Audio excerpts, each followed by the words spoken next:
दर्शकगण, श्रोतागण, भाई और बहनों, मातृशक्ति को नमन।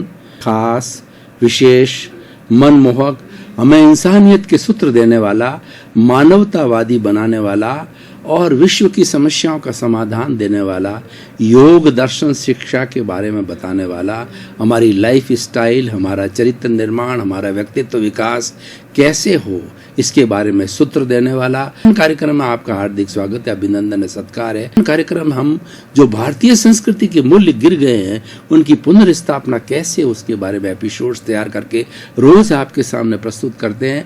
हर विषय को होलिस्टिक बनाया जाता है, शोध परक बनाया जाता है, ताकि कि वो हर वर्ग के लिए, हर रुचि वाले के लिए, हर उम्र वाले व्यक्ति के लिए उपयोगी हो और उसमें से वह अपने जीवन उपयोगी कुछ चीज को निकाल सके और अपने जीवन का निर्माण कर सके। इसी क्रम के अंदर आज का जो हमारा विषय है, जगो जबी तभी सवेरा।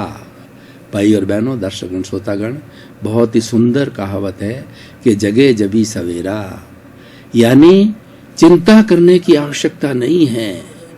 और आपको ये चिंता लग रही हो कि मैंने बहुत सा समय खो दिया है और वो हमारा समय वेस्ट चला गया है, चिंता करने की कोई बात नहीं है। अब जग गए हो तो चरे वेती चलते रहो, क्योंकि ऐसा कहा जाता है कि जो चलता रहता है वो महान होता है और हम चलते रहे कारवां बनता गया। व्यक्ति जब चलना चालू करता है तो उसके साथ के अंदर टीम बन जाती है, कारवां बन जाता है, जबकि उसका ध्येय शुद्ध होना चाहिए।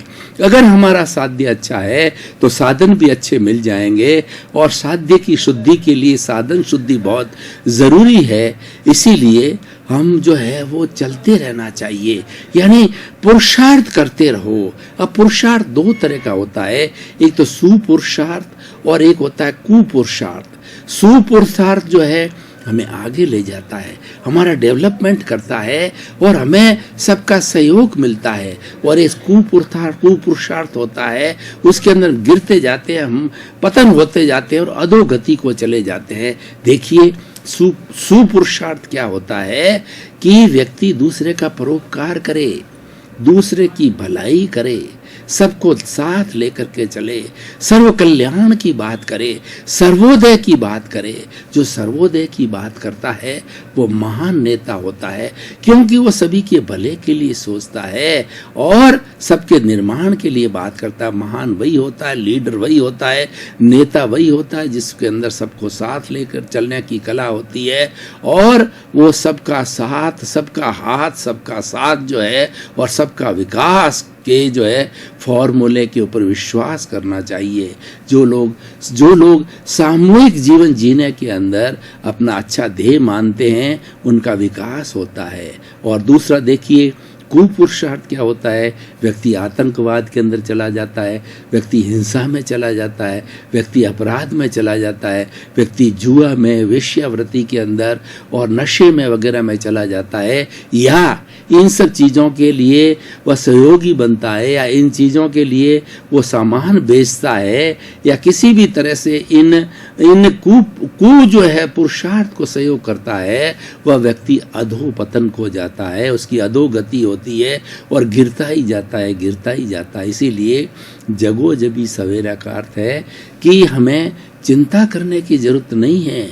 जब भी हमें होश आए तब हमें आगे बढ़ने की पूरी प्रक्रिया रखनी चाहिए। देखिए, अब सवाल ये है कि हम जग तो गए हैं, लेकिन हम आगे कैसे बढ़ें? आगे बढ़ने के लिए कुछ मैं आपको सूत्र देना चाहता हूं मानव जीवन के, जो हमारा विकास करते हैं। सबसे बड़ी बात है सहनशीलता। आजकल जो हम इस सारे कॉस्मॉस को देखते हैं, पर्यावरण को देखते हैं और आज के परिप्रेक्ष्य को देखते हैं, आज सहन शक्ति की बहुत कमी हो गई है। सहन शक्ति की कमी होने के कारण में किसी व्यक्ति को कुछ कहा जाता है, उसको पॉजिटिव रूप में नहीं लेता है, उसको नेगेटिव रूप में लेता है, उसका टेम्परामेंट लूज हो जाता है और तू मैं करने लग जाता है, तो गाली गलौज के ऊपर आ जाता है, लड़ाई झगड़ा करने को आ जाता है, क्योंकि उसकी सहन शक्ति नहीं। और सहन शक्ति नहीं होने के बहुत से कारण हैं। एक तो सबसे बड़ा कारण ये है कि हमारी जो विटालिटी है, हमारी जो प्राण शक्ति है, हमारी जो प्राण ऊर्जा है, वो आज धीरे धीरे कम हो रही है। उसको जनरेट करने के लिए जो है हम प्रयास भी नहीं करते हैं। पुराने समय के अंदर लोग प्राण ऊर्जा का व्यर्थ में वेस्ट नहीं करते थे और उसको अधिक से अधिक जनरेट करने के लिए पूरा ख्याल रखते थे, उसके संतुलन के अंदर ख्याल रखते थे। हमारे देश के अंदर ऋषि परंपरा थी, हमारे देश के अंदर लोग जो प्रकृति की गोद में रखते थे, प्रकृति के साधनों में विश्वास करते थे, परिश्रम करते थे, इसलिए उनकी विटालिटी बहुत ज़्यादा, ऊर्जा शक्ति जो है, प्राण शक्ति बहुत ज़्यादा बढ़ती थी। प्राण शक्ति 4 चीज़ों से बनती है, एक तो भोजन, और दूसरा पानी, और तीसरा हमारी प्राण वायु, और चौथा जो है हमारी अग्नि या ताप या सूर्य का प्रकाश। सूर्य के प्रकाश के अंदर विटामिन डी होता है। आजकल डॉक्टर लोग जो है, हमारी बोन्स वगैरह वीक हो जाती है, बॉडी का जो स्ट्रक्चर है, बॉडी का जो ढांचा वीक होता है, तो विटामिन डी लेने को कहते हैं, उसके कैप्सूल देते हैं, सप्लीमेंट देते हैं, और उसको कैल्शियम बोला जाता है, जो कि हमको सूर्य की किरणों से सीधा मिल जाता है। इसीलिए हमें प्रकृति की गोद में रहना चाहिए, हमें खुले वातावरण के अंदर रहना चाहिए। सूर्य का ताप भी जैसे सुहाता उतना भी लेना चाहिए, मात्र एसी के अंदर बंद कमरों में नहीं रह करके प्रकृति की गोद में रखना चाहिए। और भोजन की जहाँ बात होती है, हित मित रित भोजन करना चाहिए। हित का मतलब हितकर भोजन। हितकर भोजन को मेडिकल साइंस ये कहता है कि वो न्यूट्रिशियस भोजन होना चाहिए। उसके अंदर 20% प्रोटीन, 10% फैट, 10% फैट और 10% उसके अंदर मिनरल्स, 5-6% मिनरल होना चाहिए, 60% वाटर होना चाहिए, और वो टॉक्सिक रहित होना चाहिए। उसको न्यूट्रिशियस भोजन कहा जाता है। मित का मतलब भोजन को मात्रा में करना चाहिए। जो हमारा शरीर है, हमारा जो पेट है, जो कि पाचन शक्ति को बढ़ाता है, और साझा पाचन तंत्र पेट के माध्यम से चलता है, उसके 4 भाग करो। 2 भाग के अंदर सॉलिड भोजन, 1 भाग के अंदर पानी, और 1 भाग वायु के लिए छोड़ा जाना चाहिए। इस तरीके का जो मेंटेन करते हैं, वो उनका जो है वो हित मितकर भोजन होता है। और हित मित और रित, और दूसरा ऋतु के अनुसार भोजन, फल फ्रूट वगैरह सब्जियां लेनी चाहिए। और सर्दी के अंदर, जैसे सर्दी है तो गर्म भोजन करना चाहिए, गर्मी के अंदर ठंडा भोजन करना चाहिए। इसीलिए इस तरीके से ये प्राण ऊर्जा का एक तंत्र भोजन हो गया। पानी है, उचित मात्रा में लिया जाना चाहिए। और मैंने अग्नि की ताप की बात की कि सूर्य का प्रकाश हमें अधिक से लेना चाहिए। और प्राण ऊर्जा को अधिक संग्रह करने के लिए हमारा जो श्वास होता है, वो श्वास आता है और जाता है। इस श्वास का जो स्ट्रोक है वो लंबा लेना चाहिए। लंबे स्ट्रोक लेने से, लंबा स्ट्रोक लिया, लंबा स्ट्रोक छोड़ा, उससे क्या है कि हमारी प्रति मिनट जो है श्वास की संख्या घट जाएगी। और प्रति मिनट जब श्वास की संख्या घट जाती है तो हम इक्विलिब्रियम रहते हैं, हम संतुलन में रहते हैं। हमें कोई तरह का स्ट्रेस और स्ट्रेन और किसी तरह का डिप्रेशन नहीं आ सकता। वो हमें एक ऊर्जा देता है। इस तरीके से जो हमारी प्राण जो शक्ति है उसका हमें करना चाहिए, और इससे हमारी सहन शक्ति बढ़ती है। दूसरा जो सिस्टम है, इम्यून सिस्टम, हमें इस प्रकृति ने जो है वो इस संसार के अंदर भेजा है, तो पूरी सुविधा के साथ में भेजा। ऐसा कहा जाता है कि जिसने चांस दी वो चुग्गा भी देगा, यानी प्रकृति माँ ने ऐसी हमारी व्यवस्था कर रखी है कि हमारा भरण पोषण आराम से पूरे जीवन भर तक जो है, पृथ्वी जल अग्नि वायु और आकाश, जो 5 भूतों से ये पूरी सृष्टि बनी है, उन 5 भूतों से हम जन्म लेते हैं, 5 भूतों से हमारा बेसिकली पालन पोषण होता है, और 5 भूतों में विलीन होता है इस पृथ्वी के अंदर। और इस सृष्टि के अंदर पूरी ऐसी व्यवस्था है। तो इस तरीके से हमारा इम्यून सिस्टम यूनिबिल्ट होता है हमारे शरीर के अंदर पे। लेकिन हमने अपनी लाइफ स्टाइल को इतना खराब कर दिया। हमारे सोने का समय फिक्स नहीं है, हमारे उठने का समय फिक्स नहीं है, कार्य का समय फिक्स नहीं है। तो हमारे शरीर के अंदर एक बायोलॉजिकल क्लॉक होती है। वो क्लॉक जो है निश्चित समय पर सेट हो जाती है, जैसे अलार्म सेट होता है। तो उसके से अगर किसी की दिनचर्या व्यवस्थित होती है, सोने का समय फिक्स, खाने का समय फिक्स, खेलने का समय फिक्स, सोने का समय फिक्स, समय फिक्स होता है, उसी समय पर जो बायोलॉजिकल क्लॉक है उसको उठा देती है, उसकी भोजन के लिए भूख लगा देती है, विश्राम के लिए जो है वो उसको संकेत कर देती है, सोने का संकेत कर देती है। एक घड़ी के अंदर अलार्म कैसे लगता है, ऐसा बायोलॉजिकल क्लॉक है हमारे निश्चित करती। पुराने जमाने के अंदर लोग जो है इस बायोलॉजिकल क्लॉक का बहुत अच्छा उपयोग करते हैं, तो उनकी लाइफ स्टाइल बहुत होती है।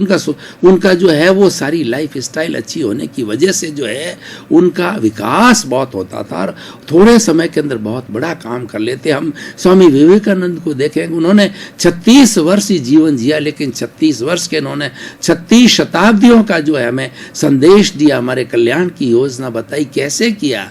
क्योंकि उन्होंने प्राण जो है ऊर्जा को जो है वो प्राण ऊर्जा का बचाव किया और उनकी लाइफ स्टाइल बहुत ही अच्छी व्यवस्थित रूप से लाइफ, इसलिए बीमार नहीं पड़ते थे। और आजकल हमारी लाइफ स्टाइल सही नहीं होने के कारण हम बार बार बीमार पड़ते हैं, ज़्यादा समय हमारा बीमारी में जाता है, डॉक्टर के चक्कर लगाते हैं, बॉडी में वीकनेस आती है और जीवन अस्त व्यस्त हो जाता है। इसीलिए कहा जाता है आप बिजी रहो लेकिन अस्त व्यस्त हमें नहीं रहना चाहिए। इसीलिए हमें जो है वो सहनशीलता के लिए हमारी लाइफ स्टाइल को अच्छा करना पड़ता है। दूसरी बात है कि व्यक्ति को जगे जभी सवेरा विकास से जुड़ा हुआ सूत्र है। तो विकास का दूसरा सूत्र यह है कि हमारे जीवन के अंदर विधायक भावों को जगह होनी चाहिए, पॉजिटिव थिंकिंग होनी चाहिए। इसीलिए मैं मेरे विद्यार्थियों को 3 सूत्र देता हूं, थिंक पॉजिटिव, डू पॉजिटिव और बी पॉजिटिव। ये तीनों ऐसे छोटे छोटे सूत्र हैं लेकिन इतने महान है कि व्यक्ति अगर इसको अपने लाइफ का मिशन बनावे तो बहुत बड़ा विकास कर सकता है। थिंक पॉजिटिव का अर्थ होता है कैसी भी परिस्थिति मनुष्य के सामने आवे उसके अंदर नकारात्मक भाव नहीं रखना, उसमें से सकारात्मक भाव निकालना, दुख में से भी सुख निकालने की स्थिति निकालना। देखिए व्यक्ति को कोई छोटी मोटी बीमारी आ जाए तो बहुत से लोग निराश हो जाते हैं और घबराने लग जाते हैं और वो हाई डोज की जो है वो टैबलेट्स है वगैरह है एंटीबायोटिक लेने लग जाते हैं। अगर थोड़ा सा आदमी सहनशीलता रखे और वो जो है अपनी इम्यून सिस्टम को अच्छा रखे और अपने पॉजिटिव भावों को रखे कि भाई कोई बात नहीं है, इस बीमारी को मुझे संभाव से सहन करना है, ये बीमारी इसीलिए आई है कि ये मेरे पूर्व कर्मों का फल है, जो मैंने कर्म बीज डाला था आज कर्म फल और कर्म परिणाम बन के मेरे सामने आना किसी आया है, किसी की भूल नहीं है, इसका सुधार मुझे ही करना है, इसके लिए स्वयं मैं जिम्मेवार हूँ। तो इस तरीके से जो व्यक्ति जो है पॉजिटिव थिंकिंग में रहता है वो हमेशा व्यक्ति आगे विकास करता है, उसकी उम्र भी अच्छी होती है और आनंद का जीवन जीता है और बड़ी शांति के साथ में जीवन यापन करता है। तो ये बहुत बड़ा सूत्र है कि हमेशा सकारात्मक भावों में जीना चाहिए, नकारात्मक भावों को दूर करना चाहिए। कहा है कि जितनी जितनी पॉजिटिविटी होगी उतनी हमारी प्योरिटी बढ़ेगी और जितनी प्योरिटी बढ़ेगी त्यों हमारी सोल प्योर होकर के एक दिन सिद्ध बुद्ध और मुक्त बन जाती है। पॉजिटिविटी का प्योरिटी से बहुत बड़ा संबंध है और व्यक्ति कितना महान है वो इस बात पे डिपेंड करता है उसका हृदय कितना प्योर है, उसकी सोल कितनी प्योर है, उसकी मन कितनी प्योर है, यानी उसमें सकारात्मक भाव कितने हैं। ये बहुत बड़ी बात है। जगह तभी सवेरा को जो हमें चिंतन करना है तो हमें विधायक भावों के ऊपर ध्यान देना है और आगे से आगे जो हमें बढ़ते रहना है। और अगला जो सूत्र है हमारा भावक क्रिया। भावक क्रिया का अर्थ होता है कि जो कोई भी हम मन वचन काया से एक्टिविटी करते हैं उस एक्टिविटी के हमें हमेशा प्रेजेंट में रहना चाहिए। एक समय में एक प्रवृत्ति की जानी चाहिए। भोजन कर रहे हैं अखबार नहीं पढ़ना चाहिए, टीवी नहीं देखना चाहिए, ताकि भोजन का सुपाच्य भोजन हो और उस भोजन के पचने के साथ साथ में हमारे भोजन नली और श्वास नली दोनों पास पास है। अगर हमारा ध्यान टीवी के अंदर है, अखबार में है, मोबाइल के अंदर है, हो सकता है कि हमने जो ग्रास लिया है वो श्वास नली में चला जाए, हमें बहुत बड़ी तकलीफ हो सकती है और ऐसे बहुत से मामले में लोगों की मृत्यु तक हो गई। इसीलिए हमें भावक क्रिया में रहना चाहिए। हम ड्राइविंग कर रहे हैं और हम भावक क्रिया में नहीं है, मोबाइल से बात कर रहे हैं या हम नींद की झपकी ले रहे हैं या हम किसी से गपशप मार रहे हैं तो हमारा ध्यान डाइवर्ट होकर के हमारा एक्सीडेंट हो सकता है।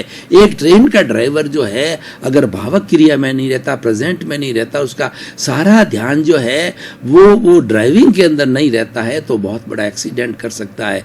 इसीलिए आदमी प्रोग्रेस कौन सा करता है, वो भावक क्रिया में रहता है, उसकी कंसंट्रेशन बढ़ती है, उसकी एकाग्रता बढ़ती है, जो कुछ भी सुनता है सुनते ही वो चीज उसको हृदयंगम हो जाती है, वह उसके अवचेतन मन के अंदर चली जाती है और अवचेतन मन में एक बार चली जाती है तो वो हमेशा हमेशा के लिए वहाँ स्टोर हो जाती है और वहाँ पर जो है उसकी जागृति रहती है और वो व्यक्ति कभी भूलता नहीं। कभी आपने चिंतन किया होगा कि हमको बचपन के अंदर 3 साल के 5 साल के थे, उस वक्त हमारे पेरेंट्स के साथ हमारी प्रवृत्ति थी या हमारे छोटे दोस्तों के साथ हमारी प्रवृत्ति या जिस स्थान पे हम रहते थे तो बड़ी यूनिक कोई यादगार हमको आज भी भी जो है 60-70 साल के बाद में याद रहती है, वो याद किसी लिए रहती है कि वो चीज़ अवचेतन मन में चली गई। महान पुरुष कौन से होते हैं?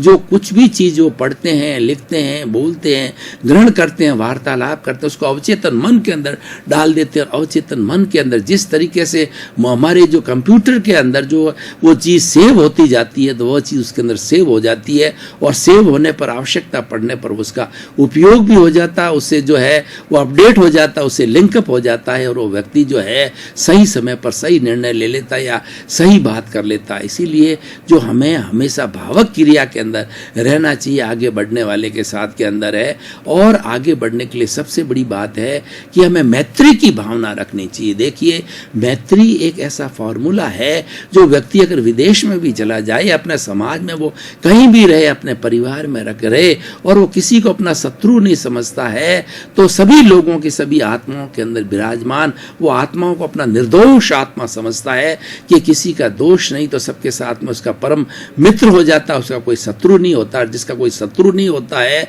वो that person is liked by everything. इसीलिए, और जो व्यक्ति मित्रता के भाव रखता है, शत्रुता के भाव नहीं रखता, उसका ओरा, उसका एक आभा मंडल बनता है, वो बहुत ही सुंदर होता है। हमारे भीतर किस तरीके के विचार है, पॉजिटिव होते हैं, नेगेटिव होते हैं, तो हमारे इस हमारे जो है सिर के पीछे जो है एक गोल आकार का जो है वो कलर्ड ओरा बनता है, जिसके अंदर जैसी जैसी लेशियाएं होती है, कलर्ड होती है, प्रशस्त लेशिया होती है और अप्रशस्त लेशिया होती है, उस कलर का ओरा बनता है। उससे जो है आजकल बहुत फोटोग्राफी कर ली गई, कर्लियन फोटोग्राफी वगैरह इतनी डेवलप हो गई है। उस ओरा के फोटो लेकर के वो सहज ही निष्कर्ष निकाल देते हैं कि व्यक्ति किस तरीके के विचार कर रहा है, वो नेगेटिव थॉट्स कर रहा है, पॉजिटिव थॉट्स कर रहा है, लोक कल्याण की बात कर रहा है या विध्वंस की बात कर रहा है, हिंसा की बात कर रहा है, अपराध का चिंतन कर रहा है, बुरा सोच रहा है, भला सोच रहा है, जगत कल्याण की बात कर रहा है, जगत विनाश की बात कर रहा है, वह जो शीघ्र ही खींचा जा सकता है। इसीलिए जो हमें मैत्री की भावना रखनी चाहिए। और देखिए, जो आज हमारी भारतीय संस्कृति है, उसके अंदर कितने बड़े बड़े मूल्य है। मैत्री, प्रमोद, करुणा, मध्यस्थाश्च। जो व्यक्ति जगे तभी सवेरा फॉर्मूला पर चलना चाहता है, और जो कुछ भी लिमिटेड समय उसके पास बचा है उसका सदुपयोग एक्सट्रीम करना चाहता है, तो उसको ऐसे सूत्रों के ऊपर विशेष ध्यान देना चाहिए। कि देखिए कि मैत्री की बात मैंने कही, प्रमोद की बात है। प्रमोद की बात यह है कि अपने अवगुणों को देखो और दूसरों के गुणों को देखो। कबीरदास जी ने कहा कि बुरा जो देखन मैं चला, बुरा न मिलिया कोय, जो दिल खोजा आपना और मुझसे बुरा न कोय। हम अपने दोष देखने लग जाते हैं, हम अपनी बुराइयों को देखने लग जाते हैं, अपनी कमियों को देखने लग जाते हैं, तो हमारा शुद्धिकरण हो जाता है, प्योरिफिकेशन की स्थिति आती है। और ये प्योरिफिकेशन और सब्लिमेशन की स्थिति जो है हमें प्योरिटी की ओर ले जाती है, और हम जब एब्सोल्यूट प्योर हो जाते हैं तब हम सिद्ध, बुद्ध और मुक्त बन जाते हैं। इसीलिए हमें जो है हमेशा जो है वो हमारे अच्छे चिंतन के अंदर समय बिताना चाहिए। तो जगह तभी सवेरा के अंदर ऐसे बहुत से सूत्र और लिए जा सकते हैं। मैंने प्रमोद भावना की बात कही कि हमें दूसरों के गुणों का जो है अनुकरण करना चाहिए, उस गुणों को अप्रिशिएट करना चाहिए, ईश्वर से शक्ति मांगनी चाहिए कि ये जो गुण मेरे सामने आ रहे हैं वो गुण मेरे जीवन के अंदर भी आए। और हमें कभी भी किसी को दुख देने का कार्रवाई नहीं करनी चाहिए। हमें हमेशा ये चिंतन करना चाहिए कि हे ईश्वर, मेरे भीतर विराजमान शुद्ध आत्मा भगवान मुझे शक्ति दो कि इस जगत के किसी भी जीव को किंचित मात्र भी मेरे द्वारा दुख न हो, दुख न हो, दुख न हो। ऐसी शक्ति मांगो तो आप किसी को दुख नहीं दोगे। और अगर आपने किसी से झगड़ा हो गया, टंटा हो गया, गुस्सा हो गया या किसी के साथ आपका अभद्र व्यवहार हो गया, तो तुरंत आपके भीतर प्रतिकरण, प्रायश्चित, पश्चाताप समय तक चलता रहेगा और उस शुद्धिकरण की प्रक्रिया चलती रहेगी। इसलिए अपने दोषों को देखो, दूसरों के गुणों को देखो, ये प्रमोद भावना है। और करुणा की भावना देखिए कि जो व्यक्ति help, God help those who help themselves. जो व्यक्ति अपने पर भरोसा रखता है, अपनी जो है वो सहायता करता है, ईश्वर उसकी सहायता करता है। इसका कहने का अर्थ ये होती है कि हम चाहते हैं कि लोग हमारे साथ अच्छा व्यवहार करें, तो लोगों के प्रति हमें करुणा की भावना होनी चाहिए। देखिए, इस धरती पर, सृष्टि के ऊपर मनुष्य आज बहुत जो है कष्ट में है, तकलीफ में है, तो उसकी तकलीफ के अंदर जो है उसकी तकलीफ को हमें बढ़ाना नहीं है या उसको टॉर्चर नहीं देना है। कोई व्यक्ति अगर कष्ट में आ जाता है तो हमें संवेदना रखनी चाहिए और उस कष्ट के अंदर ईश्वर से प्रार्थना करो कि उसका कष्ट जल्दी से जल्दी दूर हो। और उस कष्ट को दूर करने में हम कैसे सहभागी बन सकते हैं, हम जो है तन से, मन से, धन से उसकी कितनी सहायता कर सकते हैं और कैसे की जा सकती है, उसके बारे में हम चिंतन करें तो उसका दुख कुछ कम हो सकता है। तो भाई और बहनों, दर्शकगण, श्रोतागण, ये विषय बहुत ही सुंदर विषय है, इसके ऊपर घंटों घंटों चर्चा की जा सकती है। तो ये विषय जो है आज मैंने भारत के अंदर 80 करोड़ युवा है उनको समर्पित किया है कि उनका जीवन आगे बहुत लंबा है, उन्हें देश का निर्माण करना है, उन्हें अपने जीवन का निर्माण करना है, चरित्र का निर्माण करना है, एक अच्छी सोसाइटी का निर्माण करना है, वसुधैव कुटुंबकम का निर्माण करना है और एक अच्छे विश्व का निर्माण करना है, एक अच्छा विश्व बनाना है। दर्शकगण, श्रोतागण, भाई और बहनों, आपका बहुत बहुत धन्यवाद। कार्यक्रम हर विषय में बहुत ही सुंदर सुंदर बातें बताता है, वैश्विक स्तर की बातें कही जाती है, जीवन निर्माण की बात कही जाती है, क्योंकि ये सारी बातें अनुभव जन्य होती है। किसी पुस्तक का ज्ञान नहीं दिया जाता है, सारा अनुभव का ज्ञान दिया जाता है और वह ऐसे व्यक्ति द्वारा दिया जाता है जो कि अनुभव का खजाना है, जिसने बहुत सी दुनिया में बहुत तरीके के उतार चढ़ाव दिए हैं, उसके द्वारा प्रस्तुति दी जाती है। और जो अनुभव जन्य ज्ञान दिया जाता है वो हमारे हृदय को छूता है, हमारे जीवन का निर्माण करता है। इसके साथ जुड़े रहिए, नए नए एपिसोड्स आएंगे, नई नई बातें बताई जाएगी, हर बात हमारे जीवन निर्माण से जुड़ी, क्योंकि हमारा जो मुख्य उद्देश्य है सर्वे भवन्तु सुखिनः सर्वे भवन्तु निरामया। इसी क्रम में आपका जीवन आनंदमय हो, मंगलमय हो, सुखमय हो, धर्ममय हो और खूब आप शतायु होकर के और समाज का परोपकार करें, अपने जीवन का कल्याण करें। आपके प्रति मंगल भाव।